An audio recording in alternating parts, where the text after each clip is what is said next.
So, first of all, I wanted to actually thank each of you for taking the time out of your day to join us in actually having some conversations that are often actually left, I'm going to say, out of the boardroom, and they're conversations that I think will actually bring a lot more meaning, particularly not just to businesses, but to community as a whole. And to you who are actually listening in the audience, thank you for making the time, and especially whether it's for breakfast that, or dinner that you're actually taking the time out. Thank you. Now, our panel tonight is coming from all walks of life, from all around the world. We actually have Dr. Basker, we have Sheikh Al Hassan, Nicole Haig, we have Adam Outy. Auty.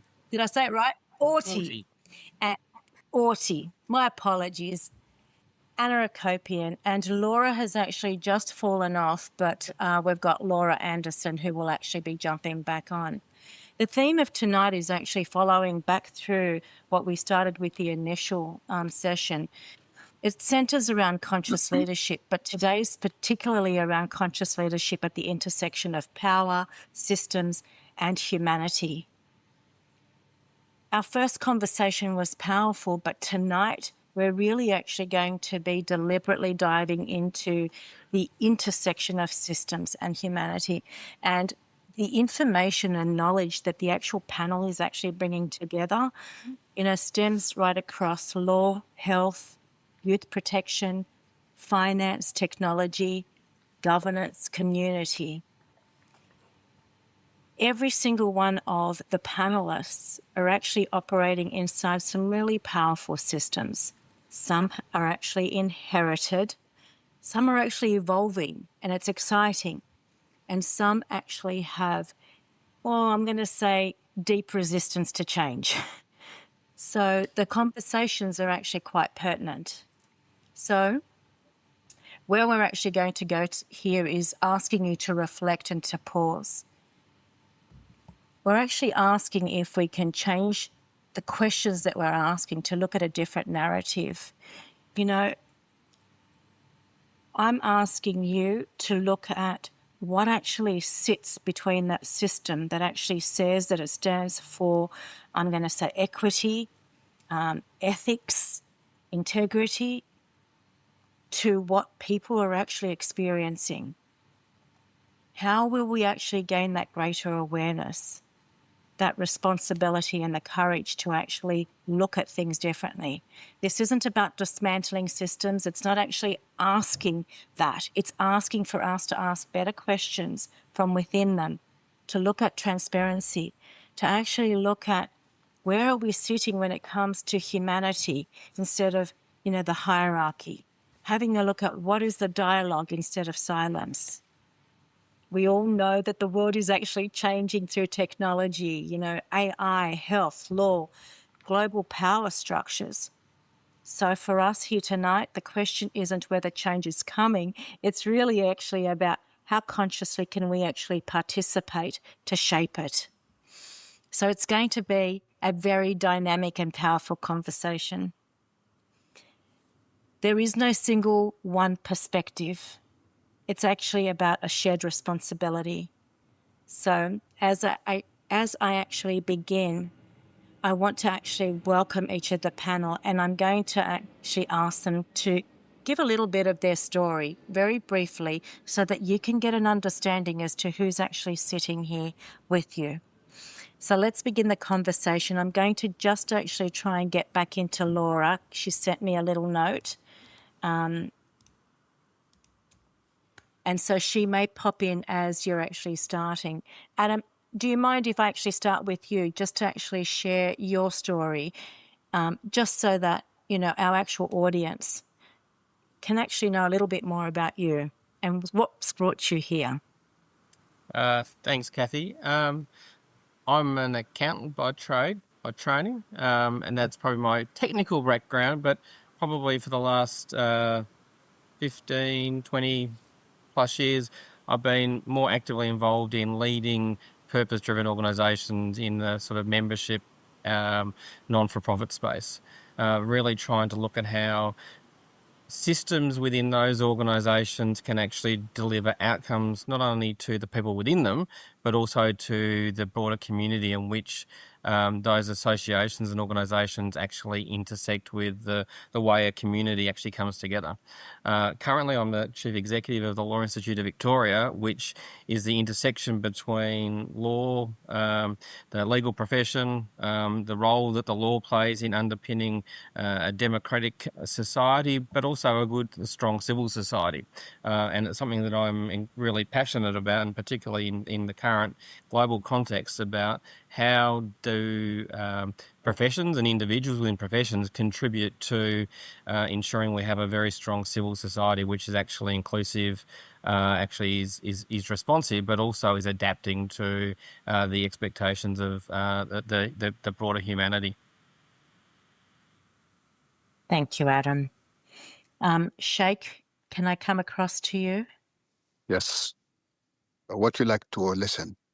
So I guess what I'm asking is if you can share a little bit of your history. You know, Okay. who you are today and where you've come from are very different. Absolutely. Actually, my background is a military, and after that, I start my own business in real estate.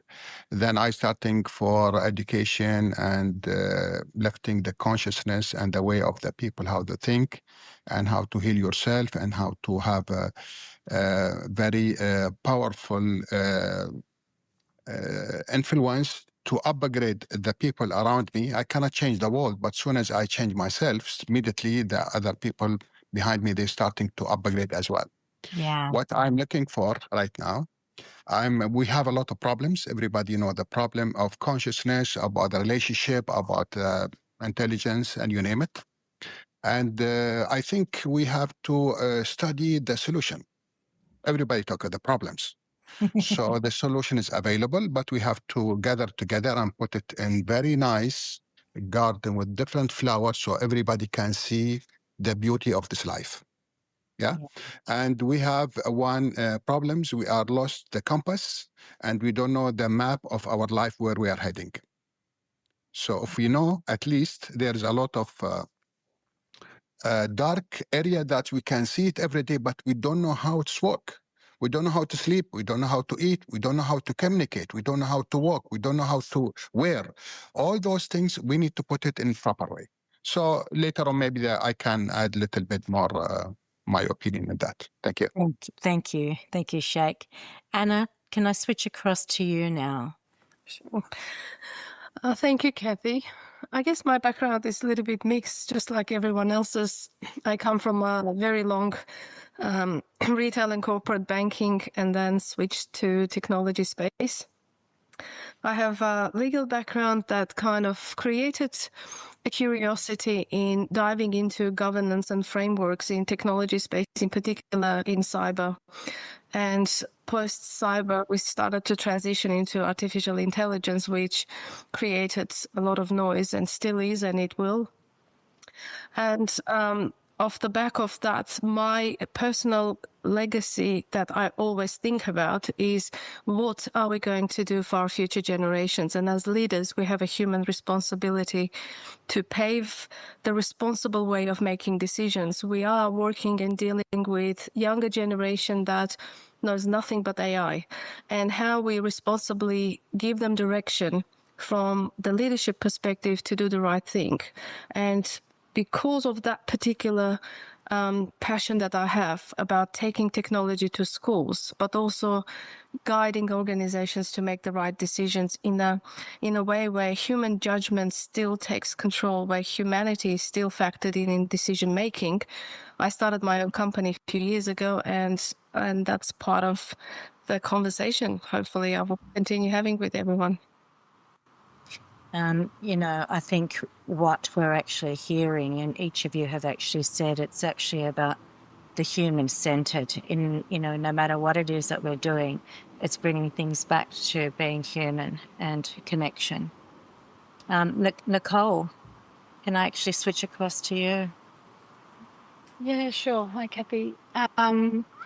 I'm Nicole. I am a director of Progressive Youth Care, which is a residential organisation within the state of Queensland in Australia. We look after kids in care of the minister. We look after highly complex kids in care of the minister. I landed here, fate, destiny, however you want to call it, by, I guess, what I would call a higher power, I guess, leading me to this space through my formal education is law. I hold a degree in law. I have worked 28 years as a foster carer across multiple states within the country, and opened up my home to many kids over that time, many systems over that time, and I have watched how our system and our systemic need for control is failing the very people that, at the end of the day will be our future. These young kids that are coming in when their own world and their own safety can't provide for them. I was introduced to a system that continued to control, and the systems didn't work. There were decisions being made, there were consults being had, and there were conversations around people that never included the people themselves. And I often wondered how we can be making decisions like this for people when we're not listening to the people that the systems need to serve. So whilst we design systems to protect agencies and organisations, the systems fail in allowing it to encourage honesty, transparency, and making sure we are hearing the system. You need to protect that above and that honesty and that transparency. We need to be able to sit in the space and hear those truths and understand that, accept that. So that is my position as a foster carer. I found many times our young people were failed and their families were failed largely by a system that was seeking control, but not actually having a conversation with those people. They were making decisions for people without including those people in that. So nothing about them without them was ever discussed. Yet it's their lives. So we're not honouring lives, we're protecting a system.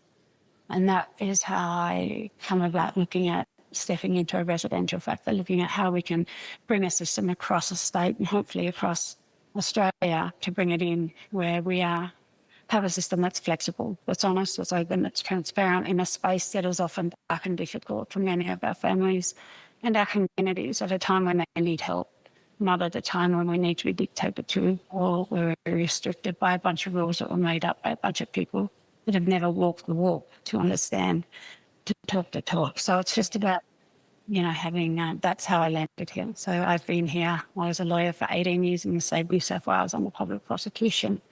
I often found myself as a friend of the court defending young people that had no defence lawyers and no money to afford that. On a day of hearing, I was advised by a magistrate then they felt I would better serving the kids.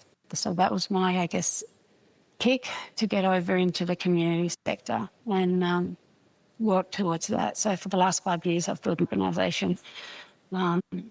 As Cathy's aware, it was a long haul, a hard haul. There were lots of struggles, lots of sacrifices, but eventually we become a 200-strong organisation with some of Queensland's most complex kids and their families working together to be able to reunify and have a long-term benefit in order to produce a healthy, productive community at the end of the day for everyone. Yeah, thank you, Nikki. Dr. Sindhu, we'll go across to you and then to Laura. Thank you, Cathy, for inviting me. And thank you, everyone, for sharing their illustrious career and their illustrious vision. So I'm basically the chairman and founder of ESG Group of Companies. It is basically an impact platform. So as Anna said, that she graduated from banking. So I'm also a banker, and then I graduated to digital banking and then to humanism, and how to create a system which can take care of humanity itself without creating a formal organization wherein we create a corner for helping people. So I had to create an organic system which can create humanism at the same time when working. So I created a huge ecosystem wherein I have fintech, I have agri-tech, I have carbon credits, healthcare. And when I created all this, then I realized that, okay, I am providing all technology and everything latest, all the frontier technologies to everyone by way of fintech, agri-tech, healthcare. But still, the adoption and adaptation to technology is not that efficient and not that welcoming by people because of lack of knowledge. So that is where I started my education wing, which is called EST Fab. And I created, the whole motive was how to have digital knowledge empowerment of youth. And because they are going to be the main people who are going to carry the society tomorrow. So that was the basic agenda. So you can see the conscious leadership, what the topic for our discussion is today, does not emanate only from I should say, thought process. We have to use that conscious vision Yeah. to use all the technology in such a manner that it should create humanity and humanism at the same time, and it should be augmenter of humanity. Yeah. So conscious leadership should not sit outside the system, but it should be very much a part of the whole system to create the rigors of the formal organization. So that is where I am working, and I'm part of different impact organizations like World Economic Forum, like Illuminum in Paris, and then I'm also part of Impact Entrepreneur. So my basic agenda is that, and that is what I am working. And that's how I met Cathy also, and we are very close to each other, and we are working and discussing a lot about how to create more of humanism. I'll talk about my humanism, the theory of humanism, and the modality that I have created by way of decentralized humanism, which is a book also, which is coming in the market very soon. Thank you. Thank you, Sindhu. Now, Laura, let's see if we can get your mic working. No, we can't hear you. Oh my gosh. Okay, connect. Let's go back to the old device.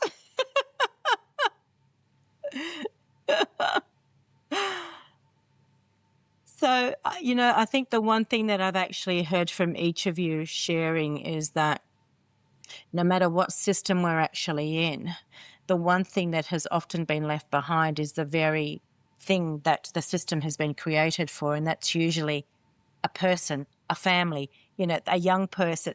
We seem to have actually forgotten that. Laura? No. Oh, it's still not working. Do you know what? Do you mind actually staying on? And what I will do is actually record you separately and see if Faye can create some magic to bring you back in. But do you mind staying on? Yeah? Okay. All right. So if I can, then I do actually have 3 questions that I would love to ask each of you, as a panel. But Adam, I might actually direct you to start this first one, if I may. You all actually come from very different environments, but each of your environments have somehow actually been shaped by power or policy or influence. And with that in mind, though, there has been something that has actually occurred that I guess gave you the space to pause for a moment and actually reflect inward and think, I actually think that I can do this differently. So it's created a shift in the way that you've actually chosen to lead. So Adam, can I actually ask you to perhaps actually share what was that for you? Thanks, Cathy. And that's a very interesting and introspective question to ask. And I know you like asking questions that make introspectivity. I think for me, the biggest thing that I suppose as a leader in that consciousness space really made me pause and reflect was trying to lead through crisis. And crisis in an organisation that, to your point of which you touched on, has history, has long-standing norms, systems, all of those things, and also has a level of prestige. Leading it through a crisis of confidence, a crisis of faith in itself, a crisis of belief in the people who are actually, supporting the organisation, and fundamentally the people who you had to lead within the organisation, the system, to actually bring about change. Doing that and trying to lead through a crisis, I think, was my biggest mental challenge, to reflect on not so much what did it mean for me, but what did it mean for others? What did it mean for the people who were looking to you as to, would the organisation continue in its form? For the people who were funding the organisation and paying the fees to be part of the organisation, all of those things, and the community who are looking at the organisation to say, well, what does it stand for? Yeah. And trying to come out in a position where you could redefine what you stood for, but in a context as to what did it mean for them. And putting your own ego to the side, your own, views, your own biases, all of those things to the side, to say, what does this organisation need to actually see what it's actually still capable of? And to me, that was one of the biggest challenges for me a number of years ago, that sort of said, it's actually not about me. One of the things in leadership is ego, and for a lot of ego is about you. And in the consciousness space, I think it's about realizing your ego is actually irrelevant. It's actually about what is the impact that you have with your ego on the system and the people who actually need to follow you. And I don't think there's a sharper context of when you're in a crisis, when people are looking to you to say, well, what are we going to do? How do we get out of this? How do you help? And I think that was the biggest shift for me, to actually reframe how I wanted to lead and how I wanted to actually drive change within an organisation.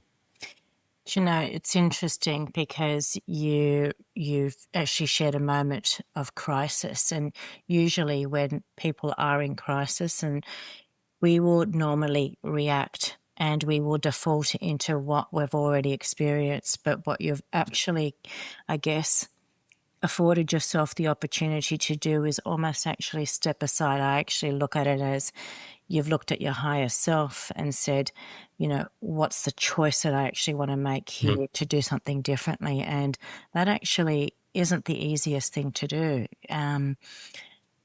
So thank you for sharing that. I think that that's something that all of us actually take away, no matter what situation it is. It's actually to almost calm down, regulate our nervous system, and actually think about what is it ultimately that I'm here to do, because you're right, it's not about me.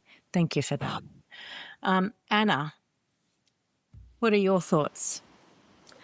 Where did you actually have that experience? I guess probably for all of us, and if not for most of us, the COVID was a clear example of crisis that Adam was mentioning, talking about crisis. It was fascinating to observe the characters of leadership that we were surrounded by at the time, and how the convergent thinking was kicking in, and people were trying to find solutions to step in and deal with something that we've never witnessed before in the history of our existence for all of us. And that was fascinating to watch, how individually the organizations and people and families and communities were diving into finding solutions. And I always have this quote: in a burning house, no one really cares about your title and your business card.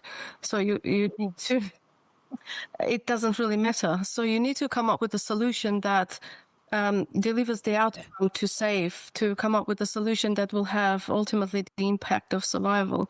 And crisis is a perfect example how we all witness different levels of it and different types of. We witness people who are perfectly capable of leading multi-billion-dollar companies, but during crisis they broke down, and it was everything was crumbling like a house of cards. And that was probably a shifting point around how I wanted to be involved and think about giving back to the community in my own way. And when I was starting my own company, that was one of the main decisions why I wanted to step away from the fully controlled environment that was directive around how 8 to 5 was going to be developed, rather than allocating time to give back to the community or do something that is meaningful for the human being, for the humanity, for the communities. And that was my wake-up call, I guess. Yeah, thank you. Do you know, I'm actually quite disappointed that you can't hear Laura, because Laura has such a powerful story, particularly around what you've just shared, Anna. So I'm really actually hoping that I can capture Laura and bring it back into this discussion, because it is so pointed to, you know, what you've shared.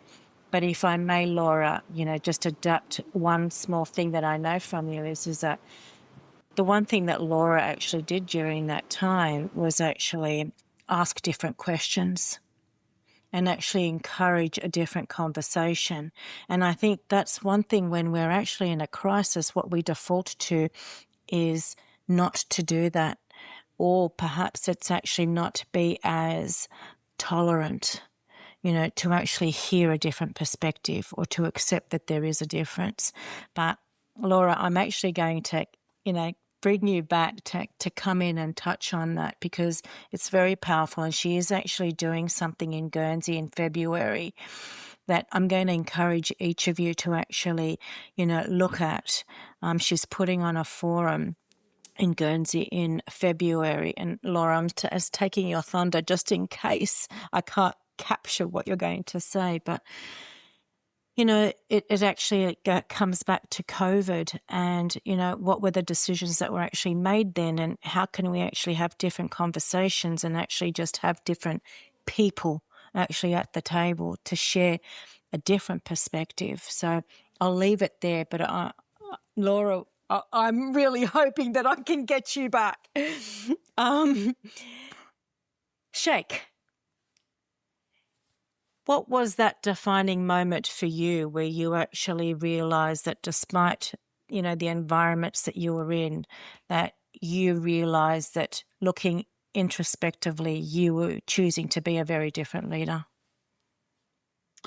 We have now a smartphone, and I don't know, the user is dumb or smart as well. We have smart car, we have smart house, we have smart government, we have smart system, everything's smart. The human is being ignored completely. Yeah, before we at least we have some memories about numbers or something, not anymore now. And just GTP now, if I have a dream, I will talk to him. I don't talk to anybody else. So social life completely messed up. Yeah. Okay, the systems help, but we are losing other parts, something else. Yeah. Social life is not anymore. The parents, they don't know how to speak their kids. The kids, they never listen to their parents.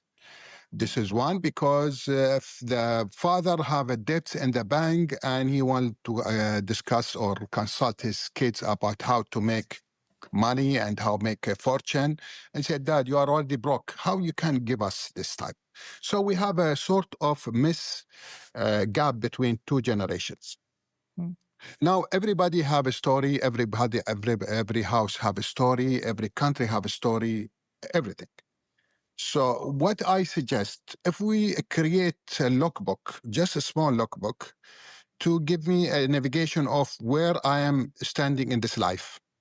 And this lookbook also will show you there is some area that I'm not focusing in it. If we put it in 7, state or 7 stages or position, when we are waking up, we're daytime. What we are doing, we are conversation. We don't know how to conversate. We don't know how to speak. We don't know how to manage the time. We don't know how to eat, how to drink. What we are eating. We're eating all junk, and that's reflect in our health. And when you go to the doctor, he will give you more worse with medicine. That you are not. At the end of the day, your life is coming quality very low. So, but if I have that consciousness or that lookbook, at least will recognize if my blood group, which type of food I can eat. I can go to organic. So I will have education myself what I have to eat. This is number one. Many people also, they don't know how to wear. This is good, respectable, not respectable. This is 2 things. Even, the way of talking. You see the media now, all very sorry, the language is very bad. And the people get polluted mentally and they're starting to use it subconsciously. And you see their life completely messed because the universe also have an ear to listen where your guiding is. So you have to watch your mouth, and the kids already, they don't know what the media is. This is the system is ruining the family. This is 2 stage. Number 2, the sleeping. Many people, they don't know how to sleep, when to sleep, where to sleep, which direction to sleep, how to all those things. If you don't sleep proper way, your brain never maintain your body. You have no life anymore. Yeah. Okay. A lot of people have dreams, have options, have opinion, have attention. Put those proper way. Make a system to show where I am heading, to where I want to achieve. Is it I am wrong way? So there is a lot of things we can add. Also, meditation is required. Silent time. Sometimes you need to have a silent for 3-4 days at least to give a break to your mind, your soul, to your heart. Because if you don't give this, your brain will never work properly. Okay, you have to develop your consciousness to remove all the bad habits. All the people have anxieties problems. They have a debts, loan in the bank have problems. They are having a fear from the future. All this make those people, they have no life, no hope. At the end of the day, you don't see active people. My attention is, if I fix a woman, I will fix a house. If I fix a house, I'll fix community. The woman is more powerful than man 5 times. If she's ruining, the family will be completely bankrupt. If the woman is strong and smart and she know how to manage it, believe me, you have wonderful house, wonderful family, and wonderful community. So this is my knowledge. We came with different opinion from different culture, different background, put all those ideas in certain form, like in ISO. ISO for the company who want to have a better a better reputation, better management, be well organized worldwide. Okay, why don't make ISO for a human?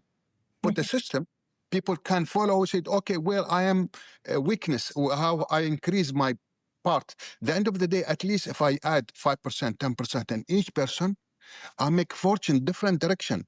This is my opinion. Yeah. Thank you very much for listening. Thank you, Sheikh. Nicole, where do you actually stand with that? What's that moment that you can reflect on?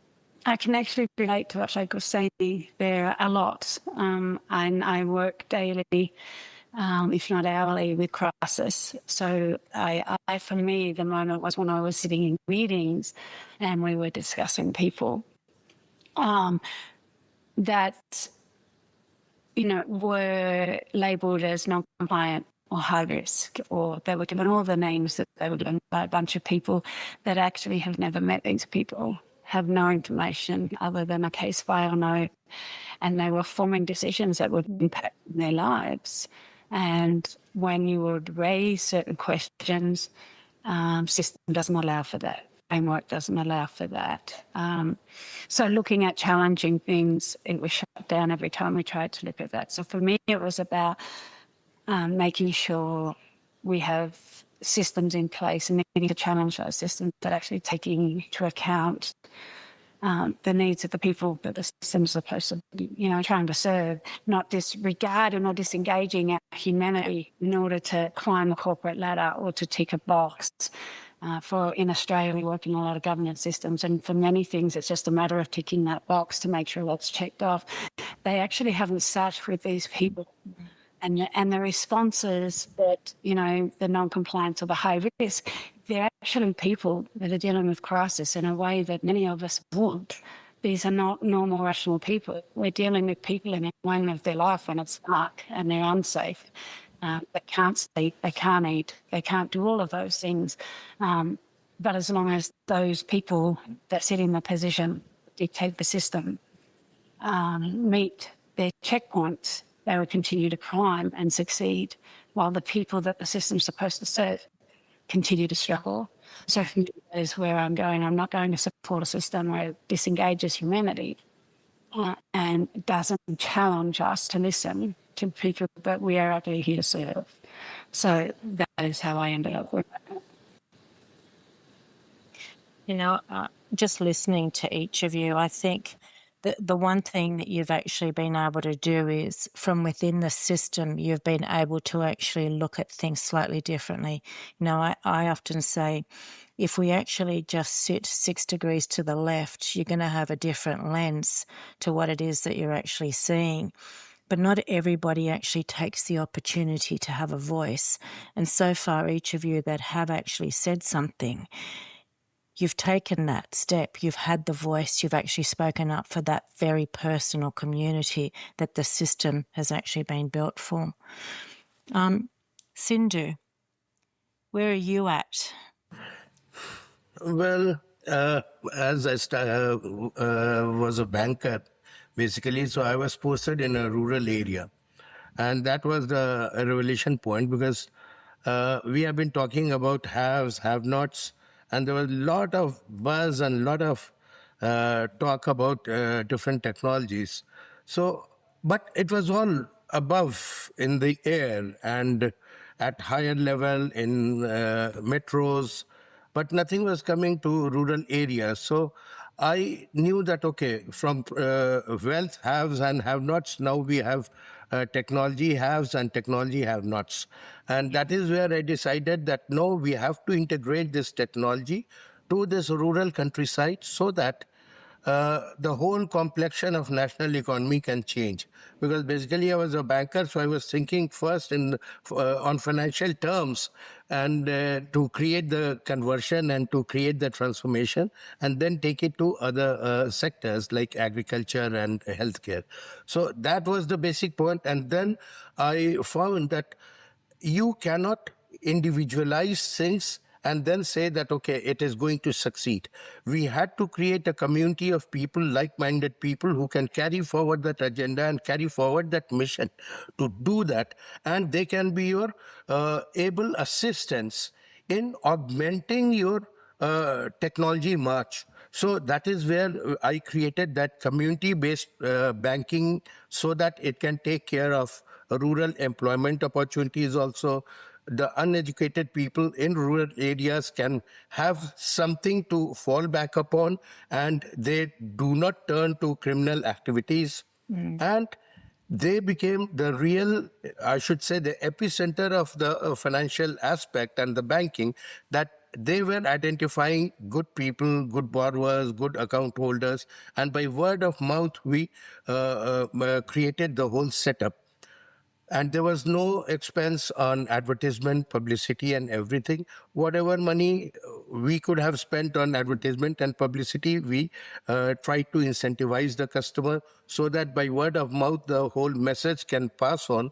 And this educated youth became the community leader, and they started teaching all the latest technology to everyone. So it became a very good scenario wherein technology could really infiltrate and you could carry forward the agenda of,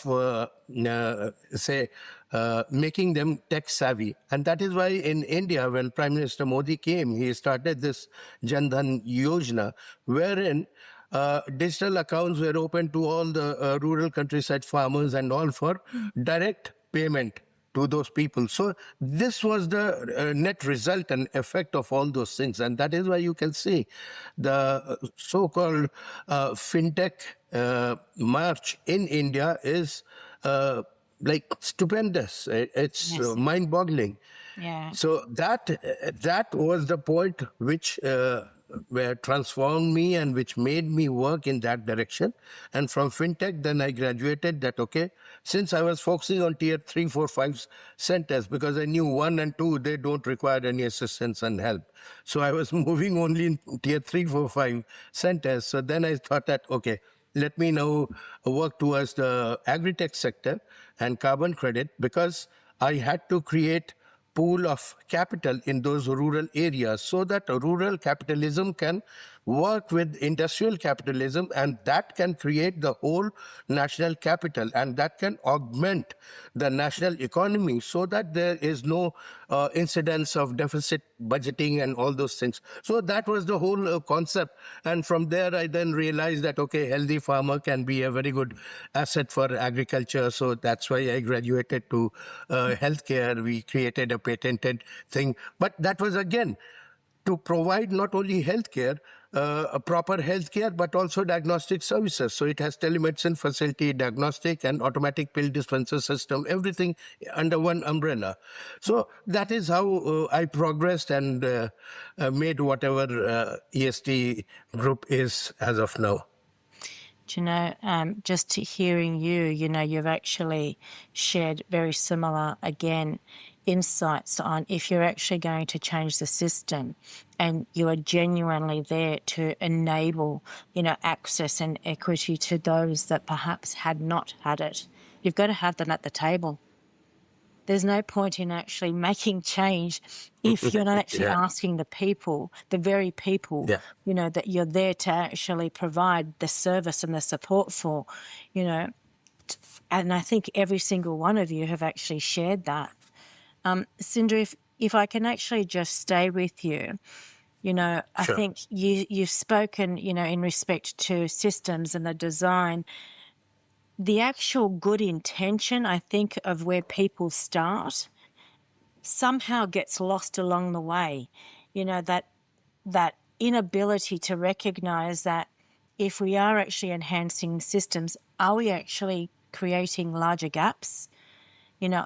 Or is the actual enhancement in capability and in system really looking at how is it that we can actually become more inclusive and ensure that those that don't have access aren't actually in the position of education, knowledge with where it is that you're going to bring that back to them.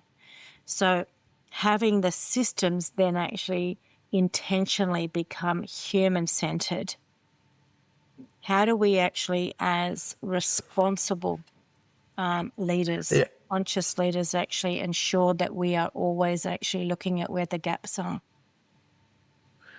Well, I had very different ideas about it, Cathy, and this is a very complex question. It cannot be answered in a very straightforward, linear manner. So I will again refer to the concept of decentralized humanism on which I have been working, and the book is in the press. So there I am trying to differentiate between the structural, functional, and cultural aspects of a society, and then how that fusion has to happen.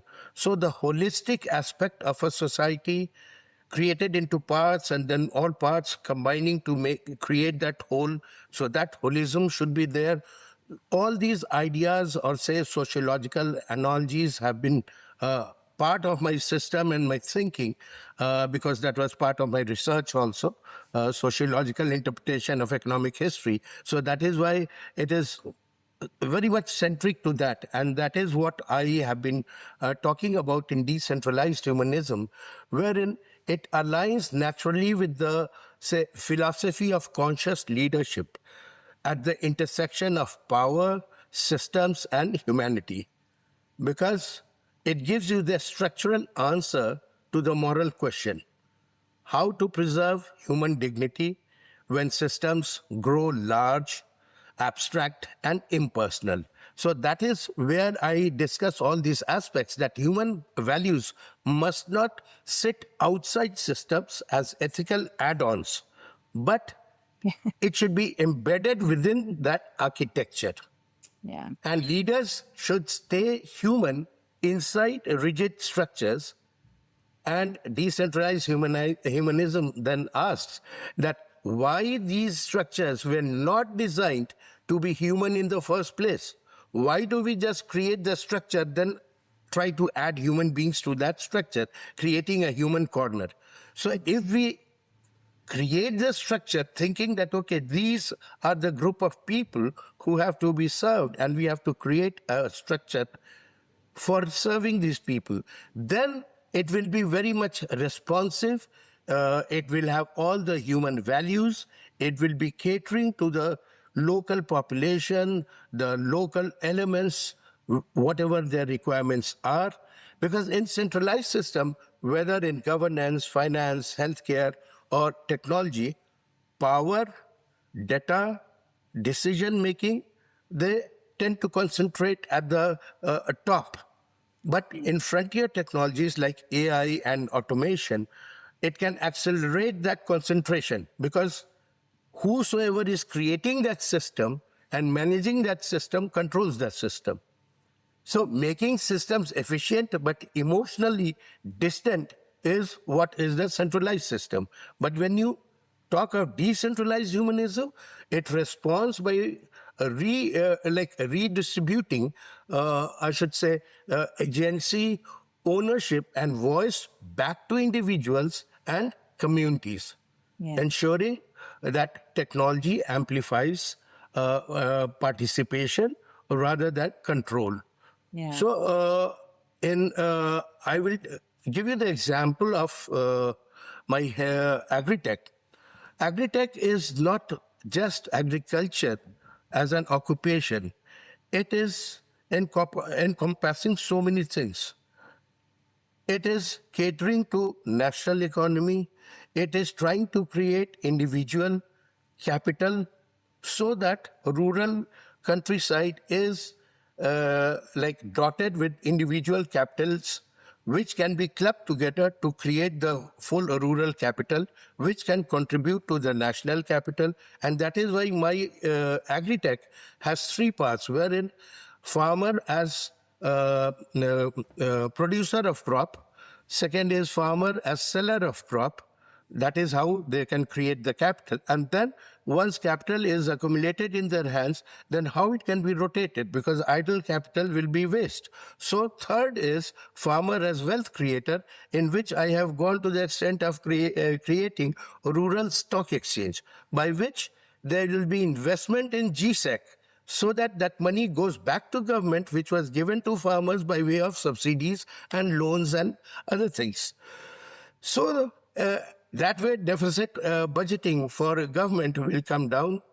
Then to make loans very humanistic, what we did, in our agritech, loan is not for 1 year. It is for 5 years, because 1 year loan, so many farmers were committing suicide, agriculture, crop was failing, they could not repay the loan. So we made it for 5 years. And we are clubbing all those loans disbursed, creating a bond or token, and selling it to different HNIs. Yeah. We have tied up with an insurance company wherein we are adding insurance wrap to it so that the investor is safe about their investment. Yep. And in 5 years, the farmer has enough latitude to repay the loan, and whatever money comes in, what happens, it goes back to the bank. So their tier 1 capital is back. So rural banks and all, they don't have to, government does not have to, again, recapitalize those banks, or they have to go for loan waiver schemes and all that. So these are small things which really reek of humanistic angle and tries to, I should say, wipe tears of farmers and their hardship in countryside, in developing countries, basically. I'm talking of developing countries and underdeveloped countries. Well, So that is where my Yeah, that is where my concept of conscious leadership is like, it is not only in behavior, but in system design. Yeah. And that is what decentralized humanism I have created with my whole EST platform. Thank you. There's so much that you've actually said, but in many ways, what I look at it as you've created a securitization platform, but it's not actually, monopolized by the banks. It's actually held by the farmers, which is ingenious. I love it. Yeah. But Nikki, I'm going to jump to you if I can, because I think, you can probably relate to that from the systems that you're actually working within. May I ask you to jump in on this one? Yeah, look, I guess it's harder in a lot of ways when you're working in a government department because they're so rigid. For myself and my experience, my understanding and interpretation of the system that I had walked into was a very broken system. And having people at the table that will hear that was one of my challenges, because I don't believe the systems were ever built. The intent was for protection, to look after and serve the people that we are. But lived experience when you are a person in there is one of disempowerment. It's one of control. And at the same time, you have those delivering or administering the systems that are stuck in it, and also highly political and hierarchical system where they're all trying to climb a corporate ladder. They're all ticking boxes. This is where that ego comes in. Ego comes in because they want to climb and meet, but they're actually not. They've become quite complacent to the impact of the lives of the people that the system is serving and the decisions that they are making without actually having the information or the knowledge or taking the time to sit with the people and understand that. And it can become quite disenabling as well for those when they need to exit a care system, because the system is such a controlling matter. They don't know how to live outside of that system because it's such a dictating position. So it's about looking, at being able to push and challenge the system to account to the people that it's serving. And if it's not working, being able to be flexible enough to adjust that, to be able to do it, not putting them in a too hard basket. It's not about mitigating, for us in government, it's about mitigating a lot of risk, mitigating, making sure that they're covering and protecting themselves. But that risk comes in keeping themselves safe. It actually damages the people that the system is actually supposed to serve. And that is the conflict. The conflict, the resistance that we feel when we're working as humanitarians in a system that's supposed to design to protect and serve, when it actually disempowers them. And I think that is the conflict that we have within my sector. Yeah. So I think challenging that, being open and to raise it in an open, honest, you're not going to be heard. You have to accept that. There's going to be deaf ears, because, it is takes away from their ego, their ability to climb up. If they don't tick those boxes, they're not going to make the next corporate run. And I guess it's weighing out, why are you here?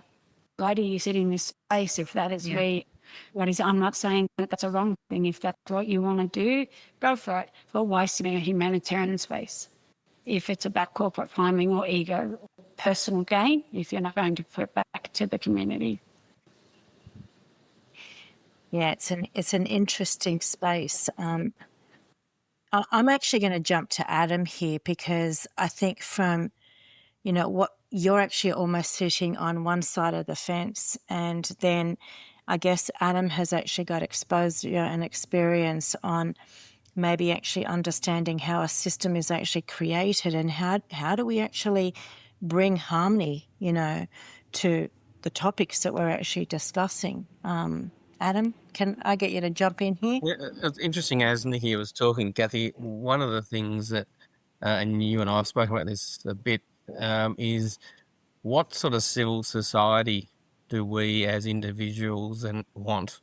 And one of the things, and I think picking up on also what Anna was talking about before, in that post-COVID environment, I think we've moved to a really strong sense of individualism as opposed to the collectivism, which sort of Sindhu was talking about around, even with the stuff with the farmers.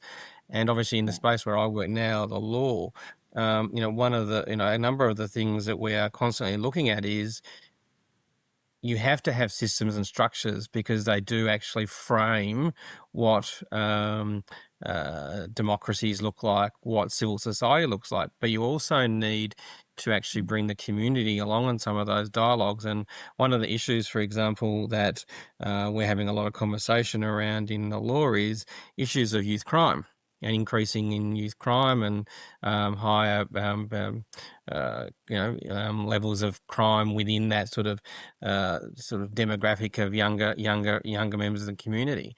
And in one response, the legal system response is to therefore toughen the laws for bail, toughen the expectation of what those individuals need to be dealt with. And on one hand, that is actually a positive response to community expectation of fear. And, you also need to have consequences for action as an individual. But the flip side of that is also then asking ourselves as a community, how did we get there? Because these individuals don't necessarily come about because they're all necessarily bad. There are bad people in society and some of them are intrinsically evil. But the majority of people who enter, say, the criminal justice system as an example, have got there because they haven't had the fortune of others. They have been involved in, situations where they've come from broken homes. They haven't had food on the table. They haven't had a roof over their heads. So, yes, you've got to have a response in terms of a system to punish people who do bad things, but you also need to make sure you have a system that actually tries to prevent that happening in the first place, but also can support our community to actually recover. So in that context, how do you actually provide pathways for people to rehabilitate themselves? Because putting people into jails and incarceration from the age of, 15 is not going to make the community safer in 10 years' time. They might feel safer now, but in 10 years' time, when they've been around a few other hardened criminals, they might come out worse. So again, as a society and as leaders, what sort of community do we actually want, and how do we have a dialogue as to getting the balance right in a system that says you've got to have structures, but you've also got to make sure you have the right support systems that enable those structures to not necessarily happen in the first place. Yeah, it's such a valid point. And I think this is why these conversations are so important, to actually have, everybody with very different perspectives and also experiences at the table to come to, I'm going to say, a new way of experiencing or trialing things as opposed to keep doing the same thing and you're going to get the same outcome, right? Laura, I'm going to try you one more time. Can I? No, I can't hear you. Oh my goodness. I don't know if I don't know of another way, Laura. Maybe actually if you're on WhatsApp and I can actually hold you next to my mic.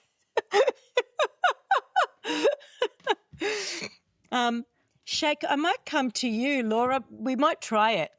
Let's try it. But Sheikh, I might come to you, and actually just ask you, where is it that you actually see that there's the greatest disconnect between system and what the system intended to do to the actual human experience? Who created the system? We are, correct? Yeah. The system had to be, if we have a bad mentally, we have a bad system. And everybody looking for his own benefit. If this is benefit for themselves, it's workable, but workable for not other people. So what I'm focusing in the house. If I have a good house, I have good mind. If I have a good mind, I have good system. I have good system, I have good life, correct? Yeah. For example, now the parents and the kids, they never listen to themselves at all. Because the kids said, yeah, you are old school, you don't have nothing. And the kids, the parents said, yeah, you have to do this and this. They never listen. When they listen, you have to grab their friends indirect. So you teach their friends, they will have influence to teach your kids. This is only the way. The old-fashioned, old way, if my kids, the hard one, I give it to my brother, and I take my nephew to me. So they listen to uncles, they don't listen to dad. So this is how the discipline will come. This is number one. Number two, believe me, studying, all the kids studying all the subjects is not necessary in their life. When they graduate, say, what you learn? I don't learn nothing. Yeah? So this is education. We are talking about knowledge. I have to have a skill. I have to have profession that I can entertain. I can add value in my life. I can help somebody else, something like that. The point is, most of the parents having an issues, mentally issues. So even if I have a bad day, I will reflect that bad day in my house, in my work, in my everything. Then we'll have a crisis will come from there. So the only things can work only the reprogramming the subconscious with a good way. NLP, this is only the solution, my way, my opinion. It will help and will work a lot. So there is a lot of books, there are a lot of coaches, there are a lot of people. If anybody having these things, they just upgrade the way of thinking. Believe me, the house will be fantastic, the kids will be fantastic, and everything will be great. This is my opinion. So in simple terms, the system doesn't create itself. We create the system. So let's actually have. And have to be also upgraded, because this system cannot be, last century, it will be the same system.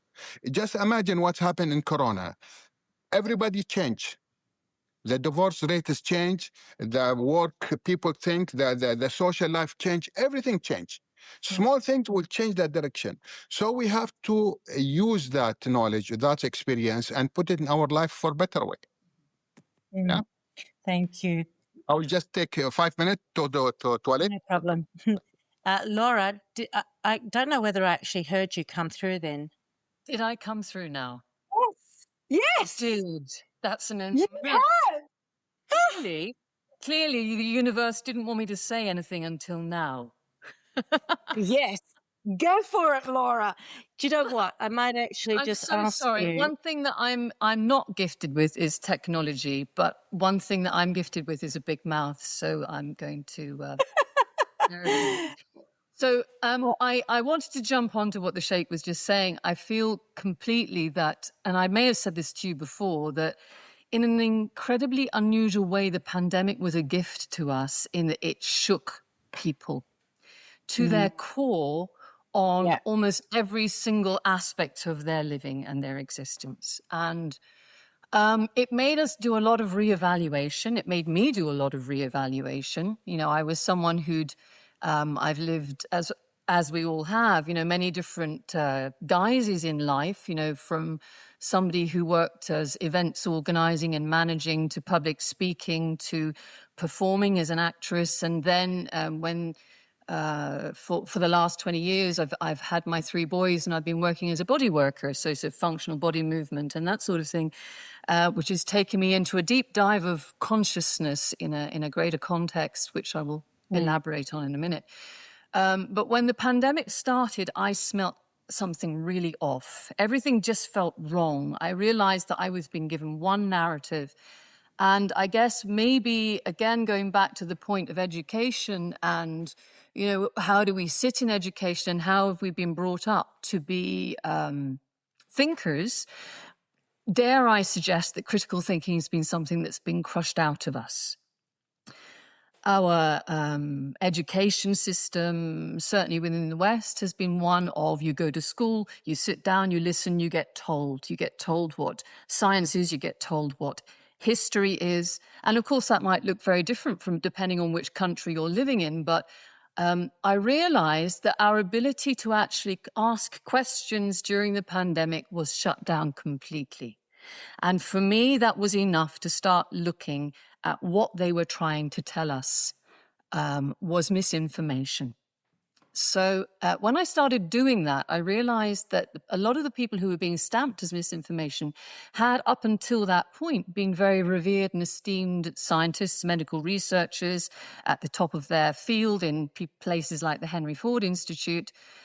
So I started looking at what they said, and and without going into great detail, because I don't think this is the right platform to do this, I realized, irrespective of what they were saying, they were being shut down, and there was something wrong, fundamentally wrong with that. One thing I believe as human beings, we should be able to make our own decisions. And when we're told to trust the science, that's a nonsense, because science is about discussion and debate. And that was not allowed. So what I'm doing in Guernsey in February, which is then going out, really rippling out into Europe with various other different events, is something called Healing Beyond COVID. So we're looking at the narratives that weren't spoken about, and we're looking at solutions for how we actually empower individuals, which is very much the context of, I believe, this platform that you've been discussing. And it's been really fascinating listening to everybody, because we all come from it from very different places. But empowering people to realize that they have to take their own responsibility. Whether that be as a medical professional, whether that be as a public health representative, whether that be as a government official or a journalist, we need to stop being told what we can and cannot say to people, and we need to start really evaluating what it is that we're saying. So it was very difficult for me coming at it, because obviously I was challenged right from the beginning. They tried to cancel us and shut us down. How did I navigate that? Because I realized that polarity wasn't a thing. I'm someone who wants to help people and provide solutions for people. So I stepped at it from a very human perspective. I realized that we're simply all a mirror of one another. Yeah. And it's not about good and bad and right and wrong. It's about how we come to a place of agreement now, where we look at damage that may have been caused on a physical or a mental, psychological basis to communities and individuals, and how we create a new paradigm in health. So that is really what I'm about. We're looking at providing solutions to institutions, organizations, and systems to enable people to recover. Because whether people like it or not, the elephant in the room is getting a lot bigger. There is a huge amount of vaccine injury out there, and turbo cancers, and many things that people may not wish to look directly at because it might relate to them specifically. But the simple fact is the truth is coming out, and it is unstoppable at this point. So that is why we need to now find solutions for these situations. And the one thing that you have again repeated is, we create the systems. So we also actually need to be part of the change. It's not actually about dismantling, but it's actually about being able to hear differences of opinions. And I might actually come to you very quickly to jump onto that specific question, about how is it that we can actually, have a look at what the system's intended to do, but then actually understand that the human experience is actually very different. It's quite complicated. If we look at from the education perspective, we have the curricula hasn't.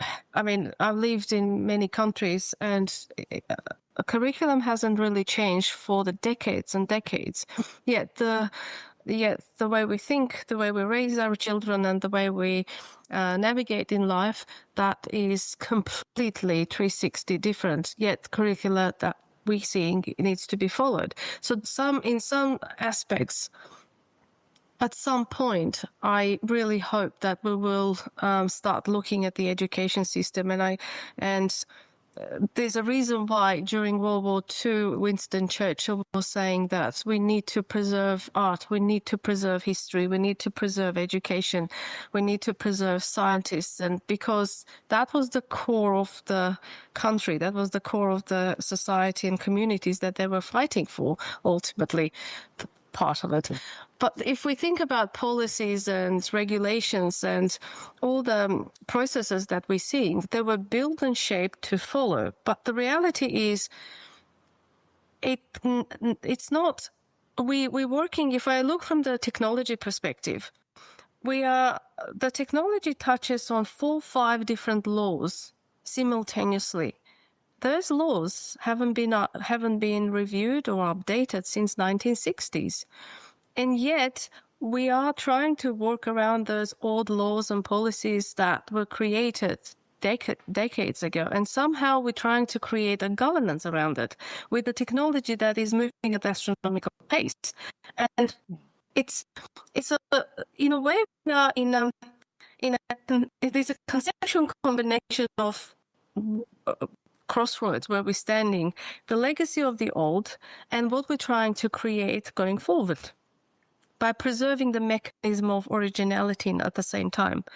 And what we need to, we are kind of in a moment where we have a little bit of freedom, especially in AI space, to create a direction of what's right for the humanity and protect the human judgment and EQ over the solutions we're creating with this powerful technology, and make sure that we are protecting human cognitive creativity. Because if we lose control of that, then we are currently building robots to control robots. And the robots are controlling how we shop, how we eat, how we dress, how we watch certain shows. The shows are pre-selected. The food is pre-selected. Our phones are listening 24/7 and putting together algorithms that are indirectly injecting our brain with ideas that we may need this, even though we didn't think about that. But by having that constant repeat focus on different items all at the same time, this is an algorithmic structure that is already floating around us. And I guess what we need to think about, how do we, at the singular level, whether it's whether in our families, whether at organizations, whatever decisions we're making, we have inclusive decisions by including including our organization workforce. Our most powerful asset in organization is the human. And yet we're making decisions in silos, in boardrooms, without including thousands of people that actually keep that organization going. And we need to include organizations. I have constant conversations about how we're going to build these processes around automation, around optimization. I'm constantly being asked, build us roads. But no one wants to put a traffic light on that road. No one wants to put a speed limit on that road. So if you drive a car, if you have a beautiful car, if you want to have a powerful highway built for it, we can build it. But if there's another car crossing and you have an accident because we failed to put governance and rules and regulations around that road, then whose responsibility is that? And this is why before we talk about technology, before we talk about adopting and optimizing processes, we need to think about how we're going to police it, how we're going to govern it, how we're going to look at the quality of the data we're working with, and how we're going to actually give freedom for our children or do succession planning, where the decisions are made with EQ and with the human-centered. It's to the very point that Adam actually raised, right? We need both, but we do need to actually have everybody that's involved sitting at the table. Thank you for that. I'm going to actually jump into the next question and ask each of you to very briefly actually go through this, because I'm very mindful of time. But Nicole, I'm going to start with you. I think this is one thing that knowing you, personally, this is something that I have seen you do a great deal, and that is to actually speak openly, but you listen so deeply, and so my question to you is, what does actual conscious leadership actually require of us right now, especially when, we're talking about being transparent, being curious, speaking the truth, even though it may actually feel risky at times within the systems that we're actually in? Yeah, thank you, Cathy. I put my foot in it all the time. You know, I think we've all experienced that point in a room where we've been in a room, someone has raised something and you see the room go silent, no one wants to answer. And they skate around those messages. They do everything they can politically correct, that's right, that's polite, but doesn't actually acknowledge the answer. And it's actually very tokenistic of our systems as well when we sit in those spaces. And I guess I'm famous, for putting my foot in it, or standing up and speaking and raising it. But I think it is, even when you have to stand on your own and it's hard, it's human, it's scary, like it scares you. And your vulnerability in that moment is at its highest point because you're standing up and you're advocating for something that you're generally remaining curious and you're trying to have a conversation. You're not trying to be disrespectful. But quite often opposition or resistance is seen as disrespect in those spaces. So it's being able to stand up and actually go, I disagree. And it's being able to be in a space or create a space where truth can be heard without fear. Yeah. And quite often in our political realms and to some extent in our legal realms as well. You know, it's very, very hard for people to speak truth because they are so crippled by that fear. And that is a shame because it's through that truth that we connect and it's through that truth that we share story and experience, you know, laugh, and it's the truth that we bring solution. Or we can sit there and talk shit to each other and get nowhere and continue to create systems that are tokenistic. And that is for me where I see we need to change. That leadership is scary. So it's about being that disruptor, for a word that you'd like to use, Cathy. For me, it's trouble. They calls me trouble. Okay, here goes Nikki again, and I'm going to continue to go again, and I'm going to continue to go again until it's heard. And that's what I'm asking to do. So it's getting the system to be able to hear differences of opinions, but it's also getting us and empowering us as people to. There's been times that I've sat up in meetings, Cathy, and my voice is shaking. I have no one in that room in that point in time. But I also know that the people that I speak for are powerless. So if I don't stand up and speak and raise it, then how are they ever going to be heard?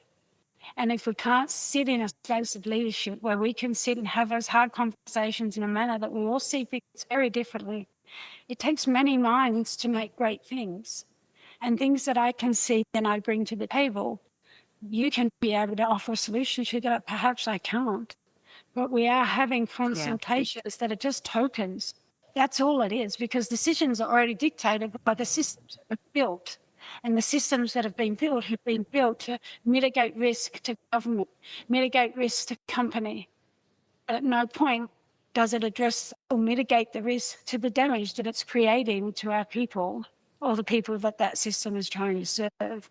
And that, in my point, across the world, across Australia, is an embarrassment for someone that sits in humanity and goes, we've got to be able to do better than that. Together, we are so much stronger. But as leaders, we often have to stand up in times on our own. Yeah. And it's through that leadership that's being brave, I guess. And it's, it doesn't mean that I'm not scared. I look at it many times, I thought I was going to pee my pants in that. I mean, I didn't know how I was going to answer that or how they were going to, I was waiting for security to come and have me removed because they told me to sit down and shut up. And I'm not going to sit down and shut up.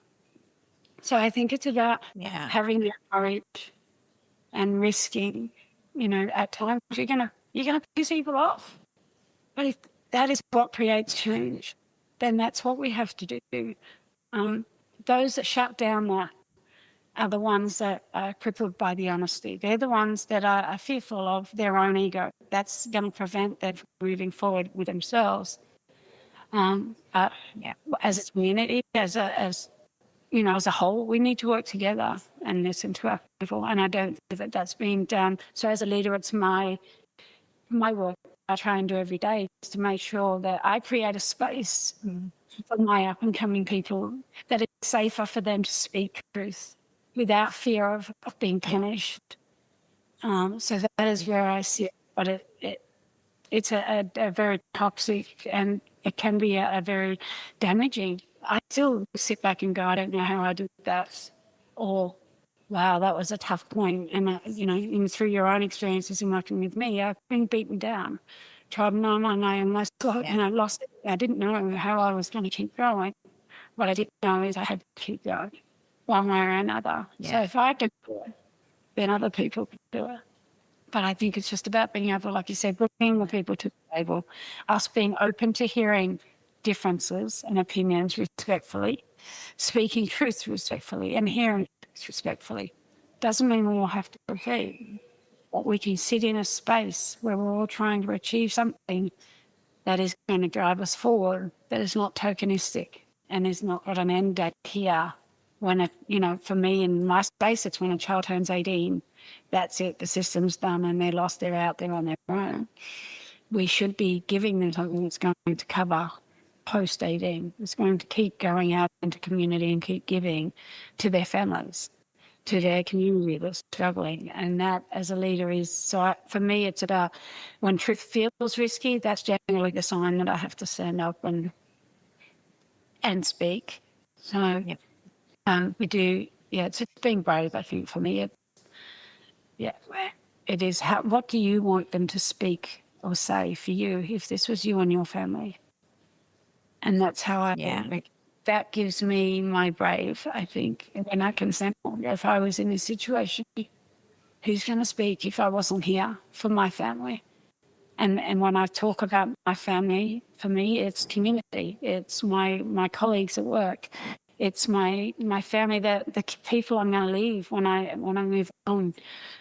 It's everything that is around us. It's not me individually. So it's going to be all my community and getting them to empower.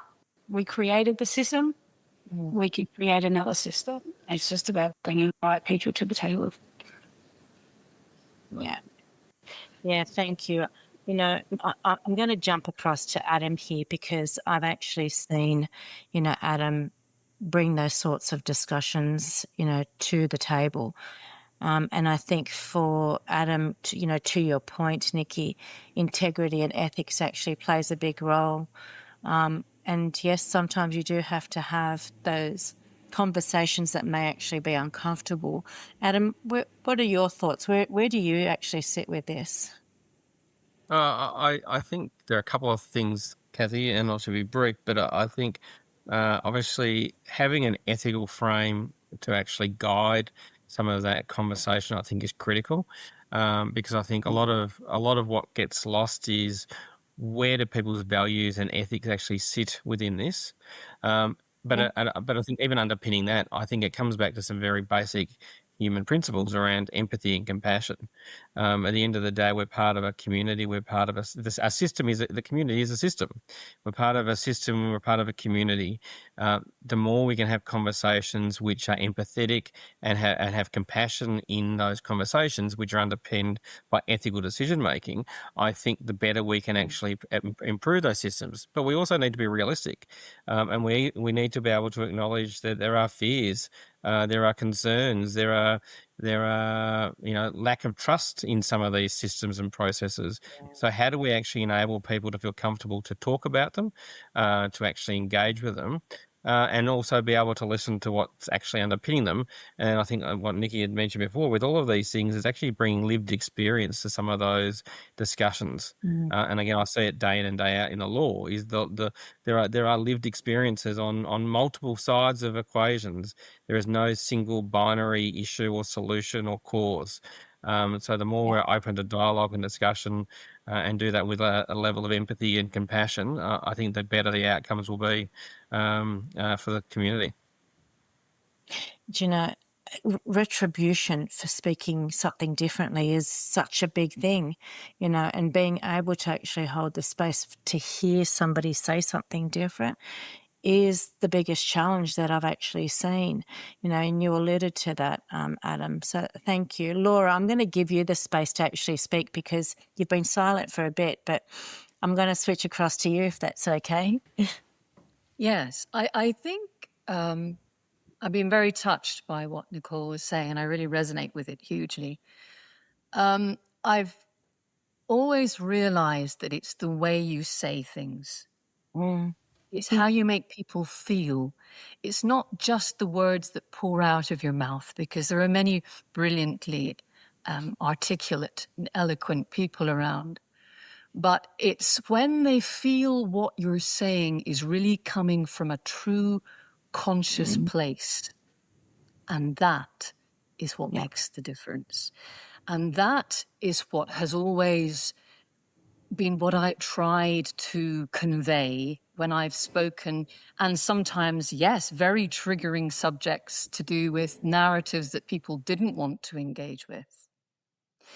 But I realized that actually the power was often between the words that I said, because I truly feel that truth is tumbling out, whether you're looking at it from a legal perspective or a political perspective or a social or AI or whatever you want to look at. Truth never hides forever. And we're coming to a place where everything looks so chaotic, so disrupted. People feel out of shape. They know something's wrong. So they're starting to look for other solutions, and they can't find them intellectually. They can't find them through their educational systems or by being propped up by, I don't know, medical, maybe antidepressants, or those things simply dumb you down, like AI can dumb you down, like education can dumb you down. So I feel that there's a general collective need to drop into a place of greater self-awareness, self-empowerment.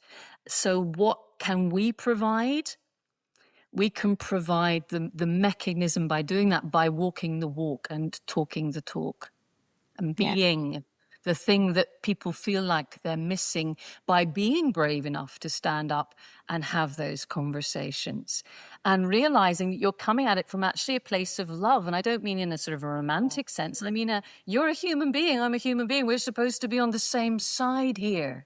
You know, if we work together, if we create a collective, if we create a community of whatever that looks like, then we start shifting things. And it doesn't matter who you're talking to.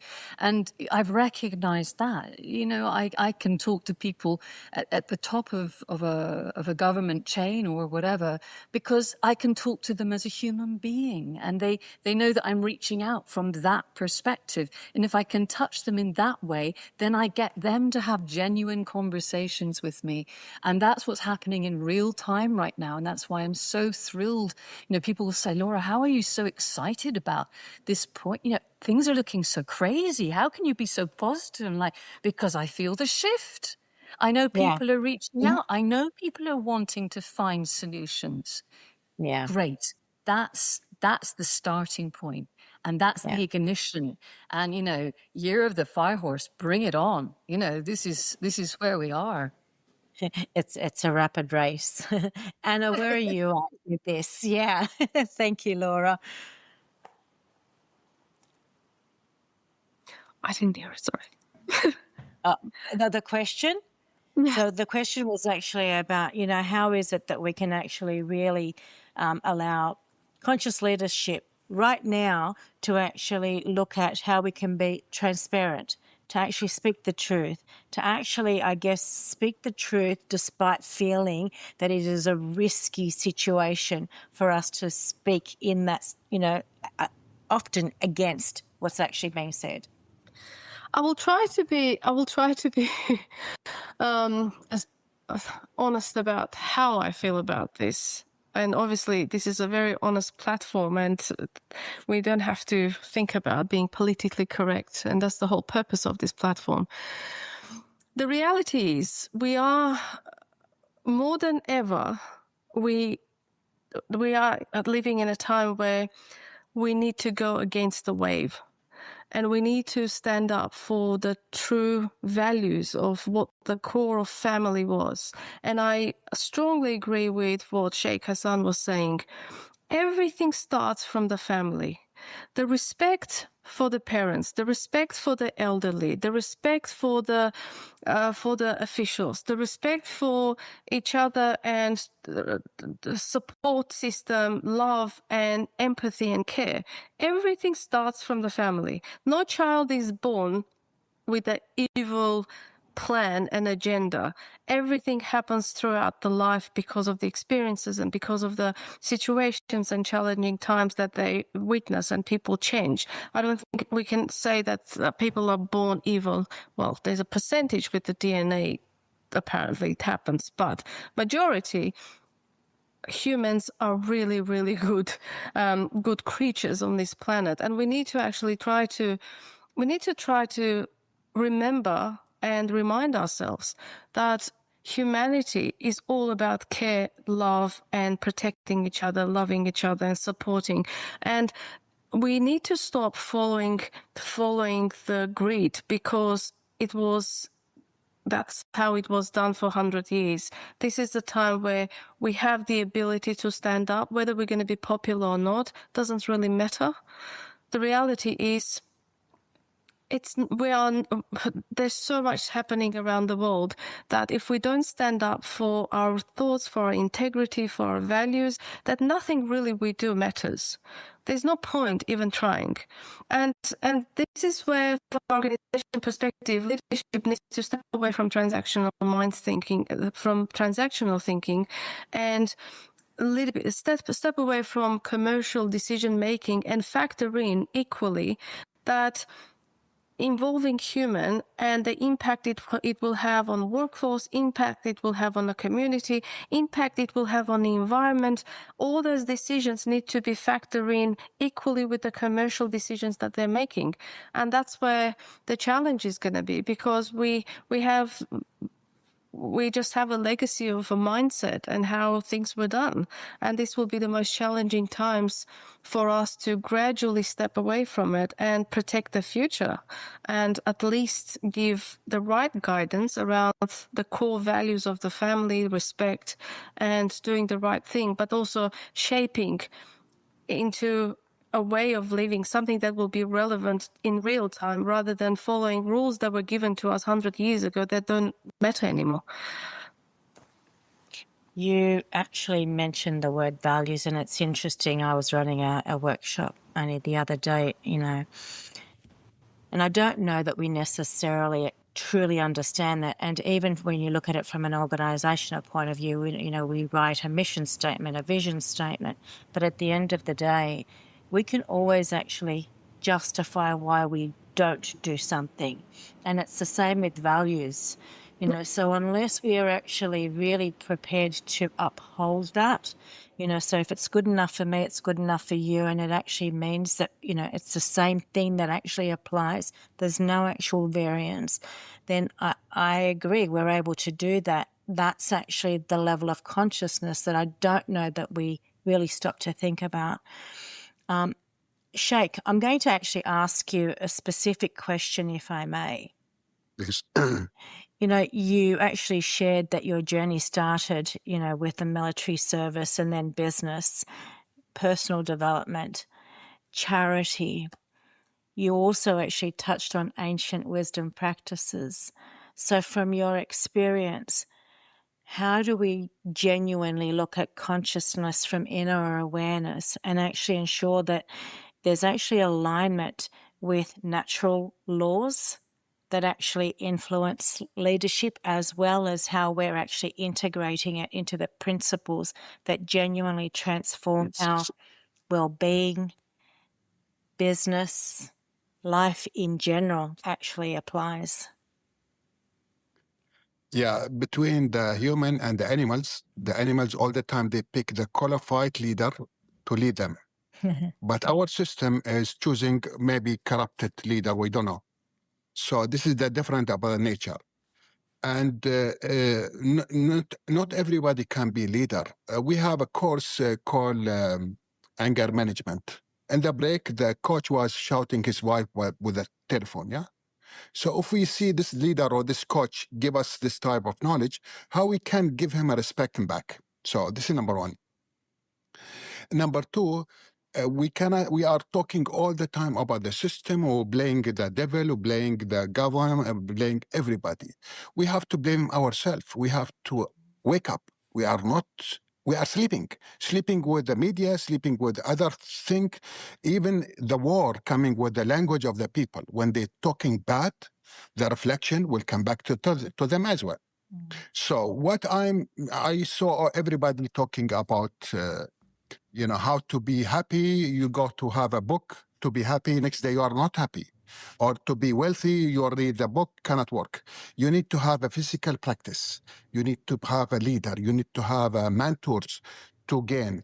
My opinion, to make a knowledge center, everybody put some solutions in the system. So at the end of the day, we came with a small guidance of life coaching, even because each one have a different diseases, different mood, different thinking. So if my thought is change, my life is change. So the point is here, if I change here, I will change my family, my kids, my friends, my society, my business, everything. But if I'm all the time following other people's opinion, I'm already lost. Yeah. So this is what I'm saying. So in my opinion, a small, humble opinion, to create a platform and put a content of what we are looking for. We have to create a life map where we have to start about ourselves, about our kids, about our parents, about our husband, wife, whatever, to grow to better way. Believe me, if you lead that, you will have very wonderful life. Your life increasing quality to 200%. You will even entertain the pain. You will entertain even the problem. You know how to solve it. Yeah. So even if the problem is if one of the member having an issues, just imagine one of the member has Alzheimer, an example. Yeah, he would be big mess in the whole family. But if we don't know how to deal with them, we don't have a life. So this is what I'm saying to have all our thought, our thinking, to put it in one place, and we're starting to upgrade it and make storming, and we have an idea. Then we came with a very smooth concept. Every nation have different problems. Even the king have problems. The poor people have problems. Everybody have problems. This is the nature. But how to deal with that, that's the strength, that's the knowledge. This is my opinion. Thank you. You know, what if I was to actually reframe, what you're saying is personal awareness and then personal Absolutely. responsibility. I cannot change the people, but if I change myself immediately, I will reflect to my first circle. Then those circle we're starting to amplify to all of. Yeah. Yeah. Thank you, Sheikh. Sindhu, your actual work, is actually quite extensive. It spans across fintech, healthcare, agri-tech, education. Well, if I was actually to say to you, if we were to actually have a clear focus with that inclusive and socio-economic impact, how do we actually bring the right people to the table so that we can actually look at the emerging technologies genuinely actually becoming a tool for equity and equality and amplifying, access to those that are often left outside the system? Yep. Thank you. So basically, my platform EST stands for empathy, security, and transparency. So that's the basic vision and agenda of my company. So whatever you are trying to ask me, that is the whole effort and focus of my platform, that how to weld these disparate individuals into a community and make them move with similar thoughts, like a similar movement, so that they can create the nation. So what we see right now, as Sheikh has also been saying, and Anna and Nicole, Laura, all have been giving their opinion, and Adam has been giving all the legal angles to it. What I see that basically we are getting more and more isolated with the term I use, mobile isolationism. So even in family, we are separate. We are sitting together, but we are not together. So that creates a very disjointed family. When we are such disjointed families with disjointed individuals, how to weld them into a community. That is the biggest purpose and struggle that we have to have. Now, with that, we are getting the influx of all the latest technologies, wherein, as rightly suggested, that we are focused more towards how robots can interact with each other and how they should perform, how AI should do everything and help us in doing all those. Well, we are sitting idle, we are disjointed, so we are not able to focus and create that expertise. Yeah. So we have to create that focus of mind that we are individuals. We have a purpose of life, and we have to create a system for our children and for youngsters who are going to follow us, and we should take leave of this world. This is the issue that has created a fractured world. And with that fractured world, there is a politics of equilibrium, which I should say, which is working in day-to-day national society and international society. And we are trying to cover up with all those things. So there are multiple problems and agendas which need our attention, and multiple problems which have to be sorted out. And what I feel the basic thing is, if I'm at the position of power, if I have the capacity to make regulations or to create some framework for working or some mission, then we need to emote compassion and we need to think like we, W-E. We should not think like I, because if we don't think like we cannot make a responsive system. Yeah.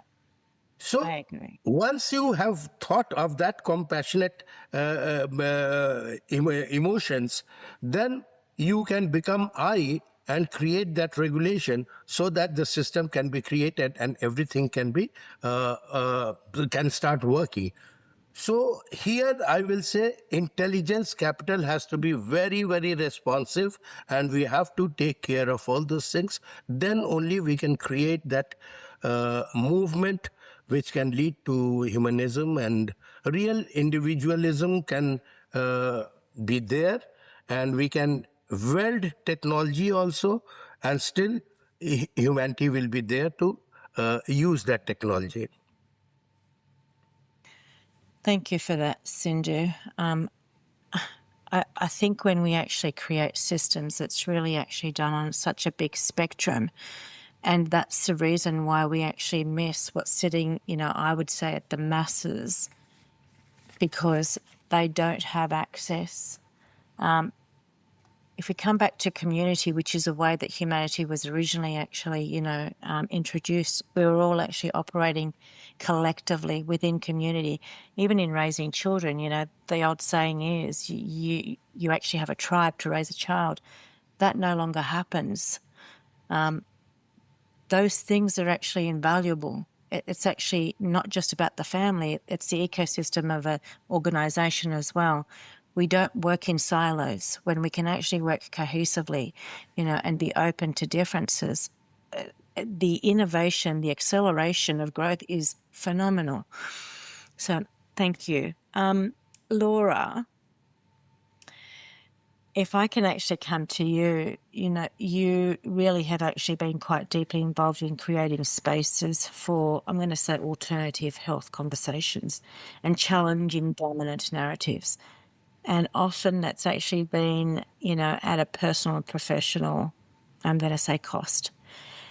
What have you actually learnt about truth, courage, and consciousness when we're actually working against a single prevailing narrative?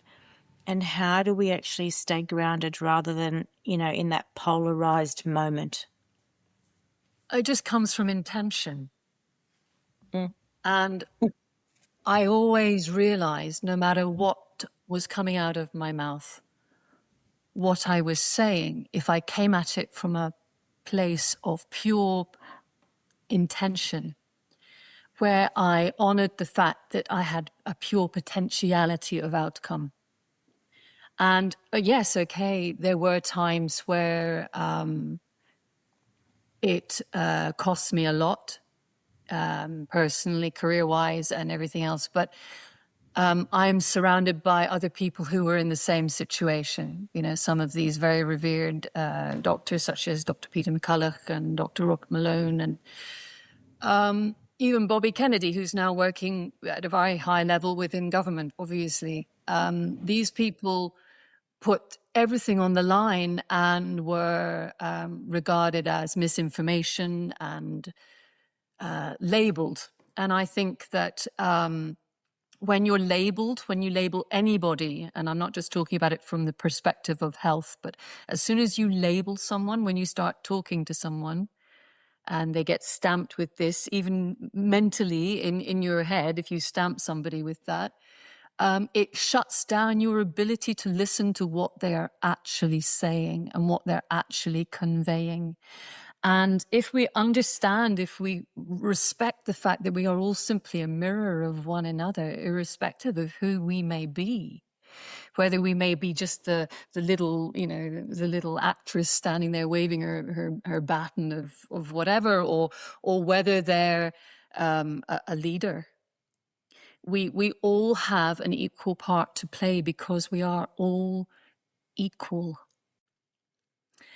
And I think if I stood in that place of integrity, I knew that those people who were able to see me would see me, and I trusted. And this is a big thing now. You know, we live in a society where we're so overwhelmed with technology and facility, and we're told, oh, you've got to blame something external. Everything is an external blame. So everybody then gets dropped into fear and victimhood, where, you know, they would point the finger at me and go, Laura, you know, how can you dare say such a thing? You know, you're endangering my life. You're endangering the life of my family by saying that the COVID vaccines may actually be dangerous. Well, they never got off trial. You know, they were experimental injections. I'm sorry, this is truth. And truth is tumbling out, and there is nothing that can stop it from coming. But I've gone way beyond, and actually for the last 3 years, I really stopped talking about this because I didn't want to engage with narratives so much. What I wanted to do was I wanted to get people to understand who they really are and the power that they have as individuals as soon as they step away from victimhood and into self-responsibility. That's a big one. And you're right, it does. It comes to our children. It comes to how we bring our children up. And, you know, I've got 3 boys. And the one thing that I will say, if I can give them nothing more as a parent, other than their ability to make their own valuations and their own judgments, but to look at other people and to love everybody from a perspective of recognizing that we all have a place and we all have a voice. And if we're shouting, if people are angry, it's just a reflection of fear. That's all it is. Yeah. Thank you. You know, you just reinforced, you know, agency, responsibility, accountability. Yeah. Totally. We all, and that's it. We've all got to stand in that. And that, by the way, may be extremely uncomfortable. Oh. You know, but we can't just hide in a hole and pretend it's not happening anymore. And if people have to go through that place of deep uncomfortability, I had to go through a place of deep uncomfortability to be able to sit here in front of you today and have this conversation, or to stand up on a podium and have the sort of conversations that I have. And I do it now fearlessly because I know exactly why I'm doing it and who I am. I take my own responsibility, and people can do what they like with that. Yeah, thank you. That's very powerful. Adam, I might jump across to you. You know, I guess when I actually look at where you have actually come from, you've led across, I'm going to say, the public sector, the non-profit, the legal institutions, and you're often balancing governance, you know, accountability, community impact. From your perspective, how can, I guess, legal and membership-based organisations lead more consciously and openly rather than actually through a process while still actually delivering that trust that's actually needed with integrity in a community? Oh, I think a lot of it comes down to the reflection that a lot of the organisations I've been involved with are just microcosms of community. Whether it be the legal community, the accounting community, the business community, all of these are just sections of the broader community. So it's not so much about to me, it's more about how do you bring that reflection back into the individual areas of discipline or areas of business or areas of expertise that come within those individual communities to take the broader perspective of what does that mean for the greater community. And particularly when you look through the lens of the law, the law is a system within our community that we all have to live with, we have to abide by. It provides both structure and it provides also some rigidity. But having the conversations around what do those laws, those regulations look like, and how do they enable communities to thrive, to survive, to prosper, to have safe spaces for dialogue, all those sort of things. Freedom of speech, but also protecting individual rights. They are things to me that I think professions and systems like the ones that I have been involved with for over 2 decades actually have a lot to play, because they have the ability to obviously see across the entire community. Many of the professions are serving the community. They are often seeing the most vulnerable parts of the community. I think, as Nicole said before, sometimes they've got to give voice and agency to people who don't have a voice in their own right. And that's obviously, and that's one of the challenges that I think we have to keep reminding ourselves is that there are many, many, many, many, many different people in our community, and not everybody has voices. As leaders, we have voices. As professions, they have voices. As government, they have voices, but not always does the individual person within that system have the voice. So how do we give voice and the ability to hear what they're saying in terms of their voice? Yeah, thank you. I didn't say that it was easy, right? But we've got to have the discussions. Anna, I might jump to you. Your actual work really actually sits at the forefront of, I'm going to say, ethical AI governance, and also actually, I'm going to say responsible adoption, at both an enterprise level and also from a global policy level. As AI actually reshapes decision-making, and power structures, what does conscious leadership actually require of us to ensure that there is that transparency, that equity doesn't actually get lost, and that we do stay human-centered? It's quite complicated how it's going to be shaped once the work is done. I mean, we're working on the global policy, which to establish AI benchmarking policy, what we call it, factoring in many aspects of the policy itself, factoring in political aspects, the aspects, demographics, political sanctions, the family values and traditions, and there's quite a lot involved, and also way of living. So if we're looking from the global perspective, the policy that we're trying to shape and use that as a benchmarking reference point, I guess, from the global perspective, it's quite challenging because there's so much involved. It's almost like we were given an enigma puzzle and we were told, put it together and solve the puzzle. But the puzzle is scattered all over the world and we're trying to make it work for everyone. It's going to be quite complicated. But I guess from all the discussions we've been having on global arenas and also locally in Australia as well, it needs to factor in, like I said, we talk a lot about human centricity. We need to factor in what makes it right and what decisions we're making today that we can control and make make sure that it is heavily aligned with a human with human judgment. And that is something that is going to be very challenging, because currently, like I mentioned before, we focus heavily on automation. The businesses that we talk to today, locally and globally, they all talk about automation, optimization. Sometimes the question is, why do you need it? Sometimes the business doesn't even need AI. If the whole concept of the business or school or approach that we have is based on a human interaction and is based on a human networking or human itself, then AI will destroy the business model. So perhaps that is not the right approach, but we can't just be, but what we're seeing now is everyone's jumping on the bus because they don't want to be left behind, because everyone has AI. We have to have AI. But we need to step back and ask the question, why do we need it?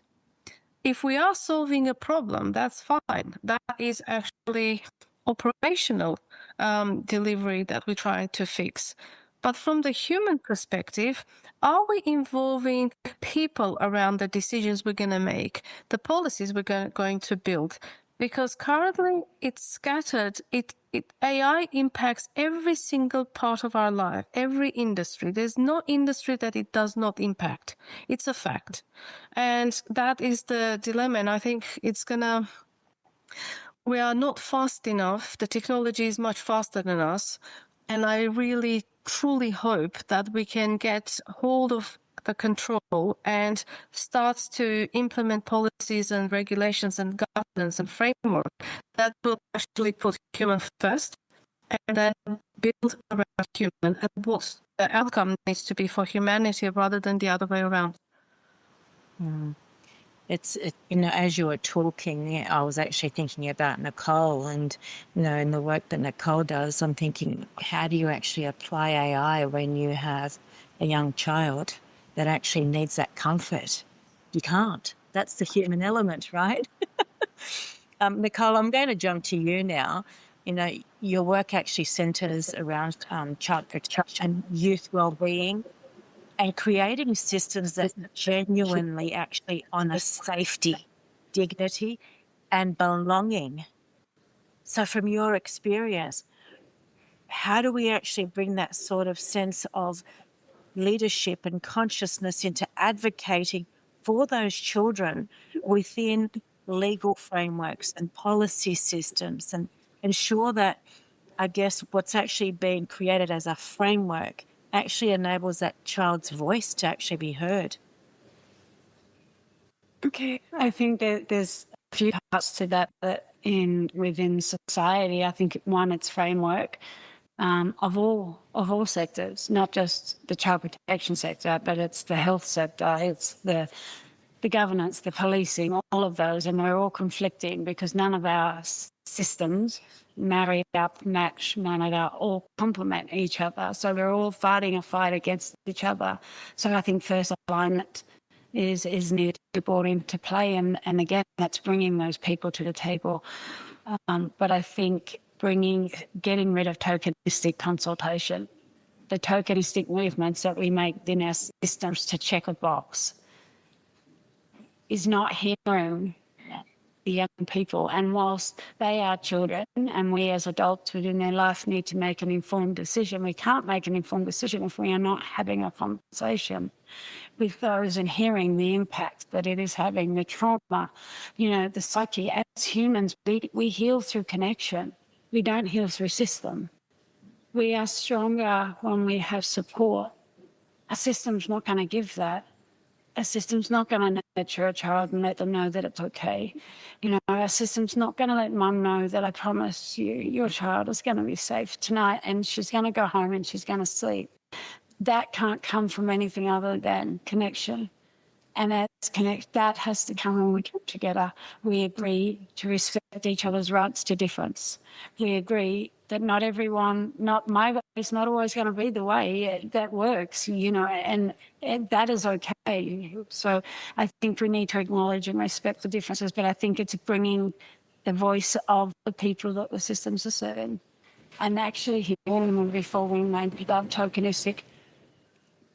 choice to dictate something that's going to impact the lives of not just the young people that we work with, but their families, their network, their community. And how do we filter that out, that ripple effect? So that ripple effect comes from what I do today. If someone can take a little bit of that and pick it up, and that impacts, and I believe that that's been successful. If one person has felt heard, then that's successful. So it's one person at a time. It's one whole one community. It's one at a time. Then that is how we do it. But I think it is about walking the walk and talk that we do the talk, making sure that we lead by example. So the human psyche is not designed to work in ways that we see things as were so traumatic that it doesn't impact on us. So I think having systems, AI can't understand that. AI can remain curious, and I have put this to the test, because curiosity is something that I advocate for my staff. I want you to challenge me.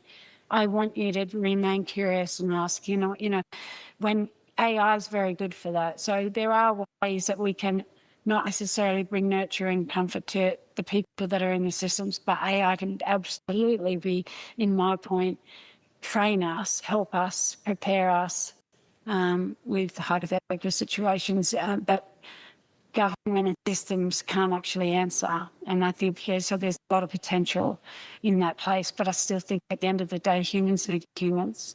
We need connection, we need caring, and we need to understand if we were in that situation, what would our response be? And if we can sit in that, we would be much kinder to each other. Thank you, Nikki. I think as I've listened to each of you, the one thing that has really actually continued to be reinforced is that to actually be prepared to be the voice, and sometimes that voice might actually mean that it's a lonely voice, but in the delivery of it, it makes a difference. And so when we actually do it with the intention of, goodwill, it's not to actually, I'm going to say dismantle. It is, can we consider what else is possible? What is it that we're ultimately wanting to do? And in every sector that each of you are actually involved in, it is about humanity, so being able to, like Laura actually said, listen to the actual breath between the words of what is actually being said, and actually allow ourselves to sit in perhaps an unknown situation and be open and curious to what else is possible, will enable us to actually perhaps change a system that is going to better equip the future generation, us, today, to have a very different future. Today's conversation really wasn't about having one perspective over another. It was really just about listening. And I'm going to thank each of the panel, for actually spending this time to have those discussions, because I don't think we have it often enough, and certainly not publicly. And to you, the audience who have actually stayed on, this time, thank you. Thank you for actually giving up your time. And most importantly, I guess for all of us, what is it that we're actually going to take away? What's going to allow us to actually remain human and open, be abstract about the possibilities of what we may have actually missed? How can we actually stay accountable and then make choices that it's going to be different to perhaps what we would have prior to this conversation? They're the things that I want each of us to actually take away, asking ourselves what else needs to actually change. Do I actually have the courage? Where is the point of clarity in what it is that I'm actually wanting to bring to this discussion? And it is definitely to actually listen so that we better understand all differences. So I'm going to close here and actually say thank you very much for all of you, for being so open, for actually that integrity that you have brought here is what I'm asking all of us to actually radiate out. And so whether you're actually on the panel or listening to this at any point in time, you have your own little ecosystem, your own community. We be accountable to actually ensure that we have different conversations. So thank you very much. So thank you. Thank you to each of you. Thank you. Thanks, Cathy.